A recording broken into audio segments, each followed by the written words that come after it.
எங்கள் அத்தை என்ன தப்பு பண்ணிட்டாங்கன்னா, எங்கள் அத்தை எதுவுமே மறைக்க மாட்டாங்க எங்கள் மாமா கிட்ட.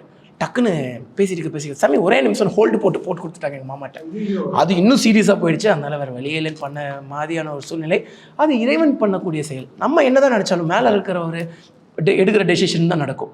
நடப்பதெல்லாம் நன்மைக்கேன்னு சொல்லி அப்படியே போயிட்டோம். 3வது பாயிண்ட் போடுறாப்புல அவரு. ஐயா என்ன அது நம்மளோட லைஃப்பில் இருக்கக்கூடிய ஒரு ஸ்டாண்டர்டில் எது நடந்தாலும் நடப்பதெல்லாம் நன்மைக்கேன்னு சொல்லி சார் சொல்லும் போது தான் 2 விஷயம் தோணுச்சு. இப்போ வர்ற 28ஆம் தேதி நம்ம படம் ரிலீஸ் ஆக போகுது. அது வந்து தெரியாமல் அந்த ஆங்கரை மாற்றி சொல்லி அது வைரலாக ஆரம்பிச்சிச்சு. நெகட்டிவிட்டிக்கு பவர் ஜாஸ்தி. ஆனால் அது தெரியாமல் நடந்தது. பட் அது வைரல் ஆகும்போது கூடவே ரிலீஸ் டேட்டும் சேர்ந்து வைரலாக ஆரம்பிச்சிருச்சு. பரவாயில்ல, அது மூலியமாக நல்லதுலேயும் ஒரு கெட்டது. அது ஒரு நல்லது ஒரு கெட்டது. சரி, அதுக்கு இறைவன் போட்டு முடிச்சு.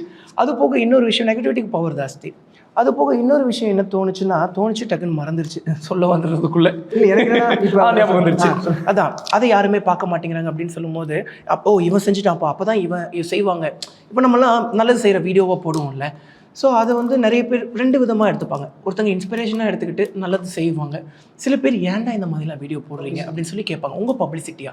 அப்போ நாங்கள் பண்ணதை காட்டினா பப்ளிசிட்டின்னு சொல்கிற நீங்கள் தான். நாங்கள் பண்ணாமல் நாங்கள் சைலண்ட்டாக பண்ணாலும் என்ன பண்ணீங்கன்னு நீங்கள் கேட்குறீங்க.